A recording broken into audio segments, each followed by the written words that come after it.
যুবসাথী প্রকল্পের status check করার সহজ পদ্ধতি তৈরি করা হলো। আর এই প্রকল্পে যাতে অনলাইন আবেদনও মোবাইল অ্যাপ থেকে করা হয় তার জন্য মোবাইল অ্যাপ লঞ্চ কর। মোবাইল অ্যাপটি কোথা থেকে পাবেন আর কিভাবে স্ট্যাটাস চেক করবেন আমি আপনাদেরকে দেখাচ্ছি। দেখুন, প্রথমে ওই যে অফিসিয়াল ওয়েবসাইটটি jubasati.wb.gov.in অফিসিয়াল ওয়েবসাইটের যে লিঙ্ক রয়েছে সেই লিঙ্কটি প্রথমে ক্লিক করবেন। ক্লিক করার সাথে সাথেই আপনারা এই পেজে চলে আসেন। দেখতে পান এই জায়গাটি, এখানে দেখুন অ্যাপ্লাই অনলাইন রয়েছে, চেক স্ট্যাটাস রয়েছে, যে কোনো একটিতেই প্রথমে ক্লিক করবেন।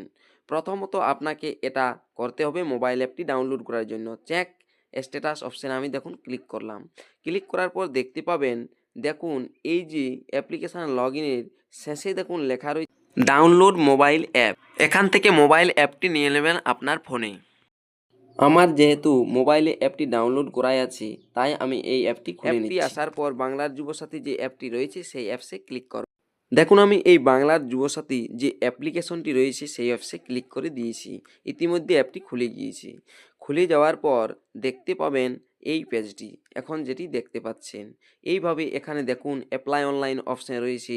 অ্যাপ্লাই অনলাইন অপশানে ক্লিক করে অনলাইনে আবেদন করতে পারেন। আর দেখুন নিচেই রয়েছে চেক স্ট্যাটাস। যারা অফলাইনে বা অনলাইনে জমা করেছেন আবেদন বাংলার যুবসাথী প্রকল্পের জন্য, তারা চেক স্ট্যাটাস অপশানে ক্লিক করে সেই আবেদনটির স্ট্যাটাস জানতে পারবেন যে আপনাদের আবেদন কী পর্যায়ে রয়েছে। তাই আপনাকে আর ওয়েবসাইটে যেতে হবে না, এই চেক স্ট্যাটাস অপশানে ক্লিক করবেন মোবাইল অ্যাপ দিয়ে।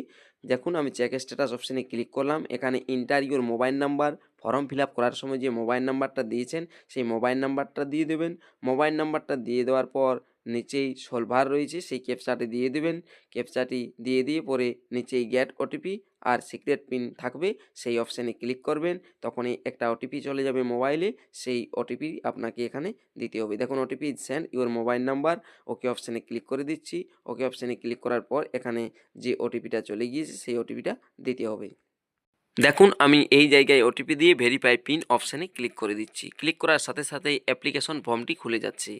যেহেতু যে আবেদনটির আমি স্ট্যাটাস চেক করলাম এটি এখনও পর্যন্ত সাবমিট করা হয়নি অনলাইনে, যেহেতু অফলাইনে ফর্ম ফিল আপ করা, তাই এখনও সেই আবেদন ফর্মটি খুলে যাচ্ছে। যখনই দেখবেন আবেদন ফর্মটি খুলবে না, লেখা থাকবে যে ইউর অ্যাপ্লিকেশন সাবমিট বা পেন্ডিং বা অ্যাপ্রুভ, যে কিছু লেখা থাকবে, এরকম ফর্ম খুলবে না, তখনই জানবেন আপনার আবেদনটি অনলাইনে সাবমিট করা হয়েছে। আর এইভাবেই স্ট্যাটাস চেক করতে পারবেন।